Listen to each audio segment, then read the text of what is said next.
हाँ बच्चों, तो आज की यूट्यूब क्लास में हम आपके सामने हाजिर हैं लीज का एक अच्छा सा सवाल लेके। ये सवाल दूसरे सवालों से थोड़ा सा अलग है। दो तीन पॉइंट इसमें ऐसे हैं जो बच्चे कंफ्यूज हो जाते हैं, जिनमें बच्चों को समस्या हो जाती है कि सर ये कैसे हो गया, ये तो ऑर्डिनरी सवाल में नहीं होता है। तो इसीलिए इस लीज के सवाल को हमने एक्स्ट्रा ऑर्डिनरी क्वेश्चन के में रखा हुआ है। अब इस सवाल में क्या अलग है ये देखते हैं। तो सवाल में अलग सबसे पहली बात यह है कि जो मुझे एनुअल इंस्टॉलमेंट देनी है। लीज में जानते हो आपके नॉर्मली दो ही ऑप्शन होते हैं बायर के पास, या तो वो लोन लेके अपना एसेट खरीद सकता है या फिर लीज पे खरीद सकता है। दोनों में से बेटर चूज करना होता है जब भी मुझे लेसी के पॉइंट ऑफ व्यू से बात करनी होती है। ठीक है, तो वही सब हमें देखना है बेटा कि दो अल्टरनेटिव में से कौन सा बेटर है। लेकिन इस सवाल में अलग क्या है कि जो एनुअल इंस्टॉलमेंट जाएगी, नॉर्मली हर सवाल में जो आप लोन वगैरह लेते हो, इंस्टॉलमेंट जो जाती है वो ईयर के एंड में जाती है। लेकिन इस सवाल में इन्होंने बोला है कि जो आप डेट रेस करोगे, लोन कह सकते हो, डेट कह सकते हो, उसकी annual instalment at the beginning of each year जाएगी। तो सवाल में मेन बात ये है, यानी एक ये पॉइंट है जहां पे बच्चे फंस जाते हैं, तो इसको ध्यान रखना है। दूसरा, डेप्रिसिएशन एसएलएम मेथड से लगाना है हम लोग को, लेकिन मशीन की कॉस्ट तो बताई नहीं कि मशीन है कितने की। ठीक है, जिसको मुझे एक मशीन लगानी, पावर सेविंग मशीन, इसकी कॉस्ट कितनी है वो नहीं बताई, तो डेप्रिसिएशन भी नहीं निकल सकता है। तो सबसे पहला हमारा जो दिक्कत बनती है कि हमें पहले कॉस्ट ऑफ मशीन निकालनी पड़ेगी, जिससे हम डेप्रिसिएशन निकाल पाएँ और आगे की चीज़ें कर पाएँ। ठीक है, तो ये सब इस सवाल में थोड़ी सी अलग बातें हैं। तो लेट्स सी कैसे सवाल है, क्या सवाल है, एक बार देख लेते हैं। तो मेसस गामा कंपनी को एक पावर सेविंग मशीन खरीदनी है और उनके पास खरीदने के पास दो ऑप्शन है, या तो बाई कर लें लोन लेके या फिर लीज पे ले लें। मशीन पे डेप्रिसिएशन जो है एसएलएम मेथड से लगेगा। जो ये डेट रेस करेंगे उसका इंटरेस्ट रेट होगा 14%। ठीक है, और एनुअल इंस्टॉलमेंट जाएगी 1,78,858 की, लेकिन eight the beginning of each year.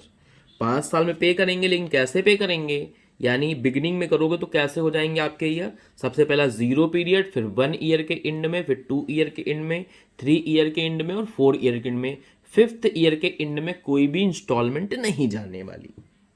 दूसरा है लीजिंग ऑप्शन। लीजिंग ऑप्शन में जो लीज रेंट होगा वो कॉस्ट ऑफ मशीन के 25% के बराबर है। तो भाई कॉस्ट ऑफ मशीन तो आपको निकालनी पड़ेगी, जिससे आपका लीज रेंट भी निकल पाए और साथ ही साथ आपका डेप्रीशिएशन निकल पाए। कंपनी का जो टैक्स रेट है वो 40% है। सैलवेज वैल्यू 24,998 रुपए है। दो अल्टरनेटिव में से आपको चूज करना है कि कंपनी कौन सा अल्टरनेटिव ले। ठीक है, considering after tax cost of debt. ठीक है, अंडर बोथ अल्टरनेटिव। तो इसीलिए जो पीवी फैक्टर दे रखे हैं बेटा, ये 14% के हिसाब से नहीं दे रखे होंगे। ये आपको पहले डिस्काउंटिंग फैक्टर का रेट निकालना पड़ेगा। कैसे निकलेगा, इंटरेस्ट रेट है 14%, 1 माइनस टी कर दो तो ये आफ्टर टैक्स आ जाएगा, जो कि आएगा 8.4%। और ये जो पीवी एफ यहाँ दे भी रखे हैं, पीवी आई एफ सॉरी, वो दे भी रखे हैं, इनको प्रेजेंट वैल्यू इन्फ्लेशन फैक्टर या डिस्काउंटिंग फैक्टर के नाम से जाना जाता है। और जो इन सब का जोड़ होता है, टोटल होता है, उसको हम लोग प्रेजेंट वैल्यू एन्युटी फैक्टर यानी पीवीएएफ के नाम से जानते हैं। तो डिस्काउंटिंग फैक्टर इस तरीके से ये 8.4% के हिसाब से कैलकुलेट किए गए। जैसे पहले ईयर का अगर देखें तो 8.4% है, तो 1 डिवाइडेड बाई 1.084, ये देखो पहले साल का है। ऐसे ही आगे के भी कैलकुलेट किए गए होंगे। ठीक है, अब आते हैं सबसे पहले हम कॉस्ट ऑफ मशीन। हमने सोल्यूशन यहाँ पे कर दिया है पहले ही। ठीक है, आपको एक्सप्लेन करेंगे हम एक एक बातें। तो सबसे पहले हमने वर्किंग नोट बनाया। ठीक है, इसका वर्किंग नोट बनाया जिसमें हम निकालते हैं कि भाई लोन कितना लेना पड़ेगा। तो लोन निकालने का सिंपल फॉर्मूला होता है annual instalment divide by PVF. कभी एनुअल इंस्टॉलमेंट ना पता हो तो ये इधर चला जाएगा, ये इधर चला जाएगा। लोन अमाउंट में पीवीएफ से मल्टीप्लाई करते हैं तो एनुअल इंस्टॉलमेंट निकलती है। ठीक है, तो कभी किसी सवाल में हो सकता है एनुअल इंस्टॉलमेंट ना दे, कभी हो सकता है लोन ना दे, तो इससे हम निकाल सकते हैं।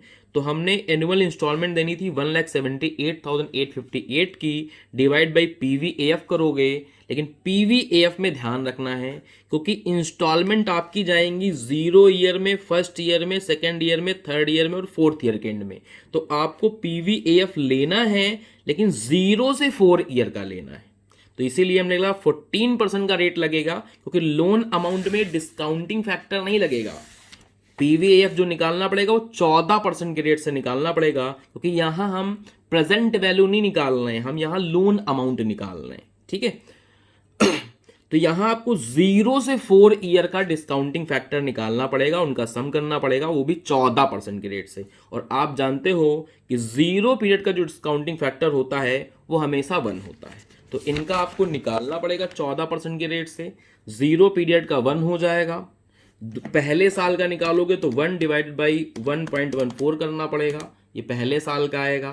फिर इसी तरह 1.14 से और डिवाइड कर दोगे तो दूसरे साल का आ जाएगा। ठीक है, वरना इक्वल टू करके भी कर सकते हो। ऐसे करके 4 साल का निकाल के 0 से 4 ईयर का निकाल के जब आप जोड़ के लिखोगे तो ये अमाउंट आएगा। डिवाइड करते हो तो ये आपको लोन अमाउंट पता चलता है कि कितना आपने डेट रेस करे होंगे। ठीक है, डेट कितने रेस करे होंगे वो है। ठीक है, तो इतने के आपने डेट रेस करे होंगे। तो यहां पे अब हमने क्या किया है, दूसरा वर्किंग नोट जिसमें हमने कॉस्ट ऑफ मशीन निकाल ली।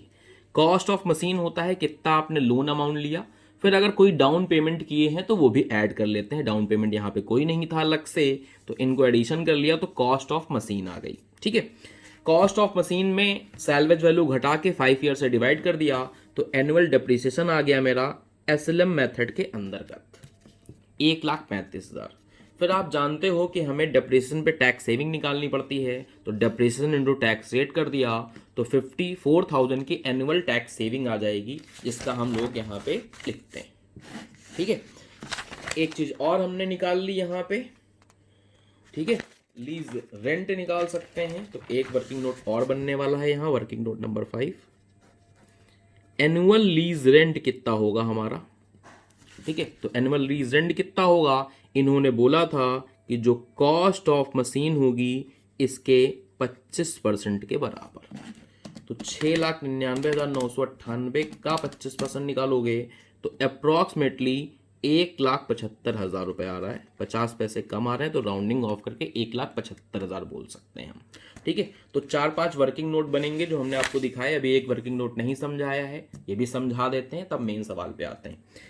आपने जो लोन लिया था, ठीक है, वो है 6,998 टाइम 98 का। आप जो इंस्टॉलमेंट पे करोगे वो 1,78,858 रुपए की पे करोगे, इस सवाल में दे रखी है, लेकिन जाएंगी बिगिनिंग ऑफ द ईयर में।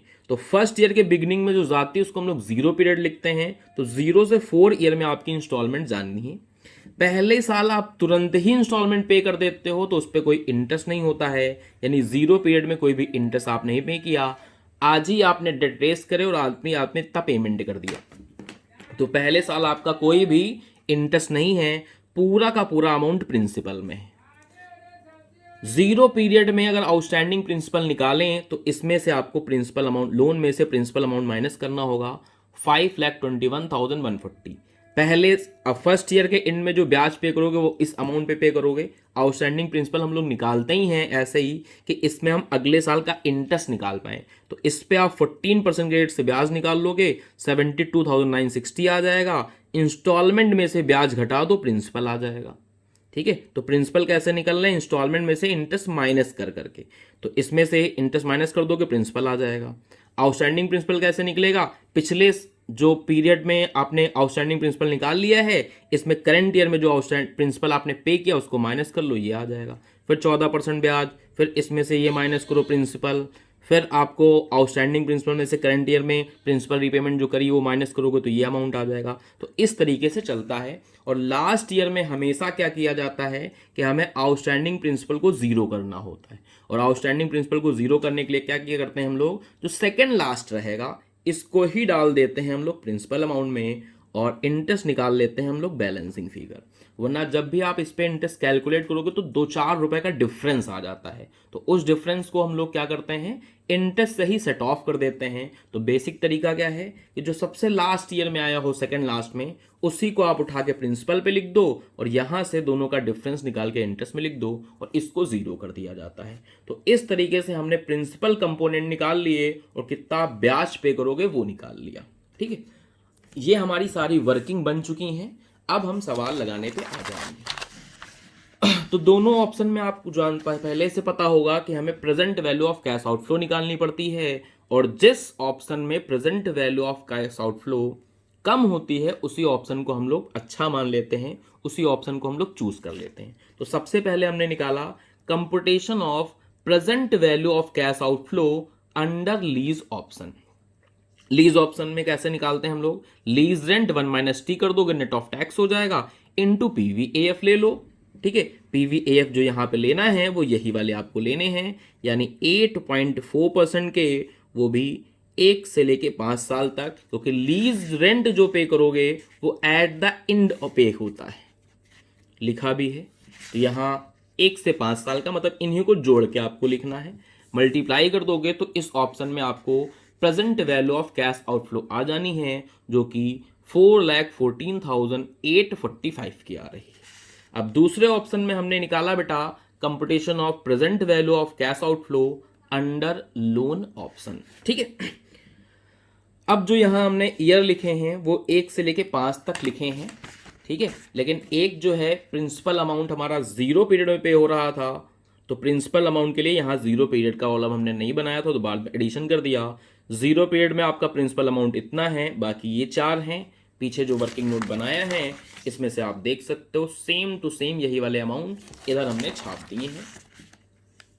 ठीक है, तो एक ये कैश आउटफ्लो हो जाता है। दूसरा कैश आउटफ्लो होता है इंटरेस्ट 1 - टी, यानी इंटरेस्ट नेट ऑफ टैक्स। तो जो इंटरेस्ट हमने कैलकुलेट करे थे 1 से लेके 4 साल में, उनमें 1 - टी, टैक्स रेट आपका 40% है, तो 0.60 से मल्टीप्लाई कर दोगे तो ये इंटरेस्ट 1 - टी आएगा। इसको कैलकुलेट करके आप यहीं पे लिख देना, जब आंसर अपना कॉपी पे करना तो इनको कैलकुलेट करके यहीं पे लिख लेना। तो ये मेरा एक कैश आउटफ्लो हुआ, एक ये कैश आउटफ्लो हुआ, ये भी पैसा जाना है, ये भी पैसा आना है, और हमें 2 पैसे की सेविंग होती है। एक तो अगर हम मशीन खरीदते हैं तो हम डेप्रिसिएशन लगा सकते हैं, तो डेप्रिसिएशन भी एक टैक्स सेविंग होती है। कैसे निकाली जाएगी, डेप्रिसिएशन को टैक्स रेट से मल्टीप्लाई करना होता है, जो हमने ऑलरेडी निकाल दिया था वर्किंग नोट में। तो 54,000 रुपए की टैक्स सेविंग होगी हर साल डेप्रिसिएशन में। यही 44,000 1 से लेके 5 ईयर में हमने नोट कर दिए। और इसके बाद एक हमारी सैल्वेज वैल्यू हमको मिलेगी 24,998 रुपए की। अब सैल्वेज वैल्यू और नेट सैल्वेज वैल्यू में क्या डिफरेंस होता है मैं बताता हूं। यहां हमेशा नेट सैल्वेज वैल्यू आएगी, तो इसके बारे में थोड़ा सा एक्सप्लेन कर देते हैं, फिर सवाल आपका पूरा हो जाएगा। सैल्वेज वैल्यू हमने लिख दी, इसमें से आपको माइनस करना होता है टैक्स ऑन कैपिटल गेन। ये माइनस करते हो तो जो चीज आती है वो नेट सैल्वेज वैल्यू होगी। अब मुद्दा है कि टैक्स ऑन कैपिटल गेन कैसे निकाला जाएगा। तो टैक्स ऑन कैपिटल गेन आप जानते हो, कैपिटल गेन आप पढ़ चुके हो, जो डेप्रिसिएबल एसेट होती हैं उनमें हम लोग WDV अप्रोच लगाते हैं। WDV या बुक वैल्यू कह सकते हो उसको, ये अप्रोच हम लोग लगाते हैं। तो आपको पहले 5 साल के एंड में उसकी बुक वैल्यू निकालनी पड़ेगी। खरीदी थी हमने मशीन इतने रुपए की, कॉस्ट ऑफ मशीन, 5 साल तक का जो डिप्रेशन लगाया दैट इज एक्यूमुलेटेड डिप्रिसिएशन 1,35,000 सालाना लगा रहे हो, तो 1,35,000 इंटू 5 कर दो, ये अमाउंट आपको मिल जाएगा 6,75,000 रुपए। यानी 5 साल बाद हमारी बुक्स ऑफ अकाउंट्स में उसकी बुक वैल्यू या WDV कह सकते हो 24,998 रुपए की होगी, और इतने में ही हमने बेच दिया है, तो काहे का कैपिटल गेन। अगर इससे ज्यादा में मैं बेचता या बुक वैल्यू यहां पे कम निकलती और बेचता मैं 24,000 में, तो कुछ कैपिटल गेन हो सकता था। अगर कैपिटल गेन होता है तो उसका टैक्स यहां से माइनस कर दिया जाता है। कभी कभी कोई ऐसा सवाल भी होगा कि उल्टा यहां कैपिटल लॉस हो जाए, तो कैपिटल लॉस हो जाएगा तो इसको माइनस की जगह पे प्लस कर देते हैं, उसको लिखते हैं हम लोग tax saving on capital loss. जब कैपिटल लॉस होगा तो कहीं ना कहीं आप किसी दूसरे कैपिटल गेन से सेट ऑफ करते हो जिसमें आपके टैक्स की बचत होती है, तो उस केस में जब कैपिटल लॉस आएगा तो यहाँ पे एडिशन हो जाता है। ऐसा इस सवाल में नहीं आया है तो कोई बात नहीं। तो नेट सैल्वेज वैल्यू और सैल्वेज वैल्यू में बहुत बड़ा डिफरेंस होता है, कई बच्चे नहीं समझ पाते हैं, तो हमने एक बार आपको एक्सप्लेन कर दिया इस सवाल के अंदर। अब आपका ये कैश आउटफ्लो है, ये कैश आउटफ्लो है, ये एक कैश इनफ्लो है और ये भी एक कैश इनफ्लो है। तो हमने एक नेट कैश आउटफ्लो का कॉलम बना दिया है जिसमें ये और ये तो कैश आउटफ्लो हैं, ये ऐड होंगे और ये दोनों उनमें से लेस होंगे। पहले इन दोनों को ऐड करना है, फिर इन दोनों को उसी में से लेस कर देना है, ये आ जाएगा। जैसे पहले साल ये है 0 पीरियड में, ये सब नहीं है तो यही आ गया। दूसरे साल आपको पहले इसका 60% निकाल के लिखना पड़ेगा, इसमें ये जोड़ोगे 54,000 माइनस करोगे, ये आ जाएगा। इस तरीके से ये कॉलम आपके भर पाएंगे। आखिरी ईयर में ये केवल सेविंग हो रही है, आपका कोई पैसा जा नहीं रहा है, तो इसलिए यहाँ माइनस में आ गया है। इनको डिस्काउंटिंग फैक्टर सवाल में दे रखे हैं, मल्टीप्लाई कर दोगे ये अमाउंट आ जाएंगे। प्रेजेंट वैल्यू इस ऑप्शन में यानी लोन ऑप्शन, परचेज ऑप्शन में इतने रुपए आ रही है, जबकि लीज ऑप्शन में इतने रुपए आ रही है। तो लीज ऑप्शन हमारे लिए अच्छा हो जाएगा क्योंकि present value of cash outflow बेटा इसमें हमारी क्या है, कम है। ठीक है, तो इस तरीके से सवाल किया जाता है, लीज का लगाया जाता है। Thank you so much.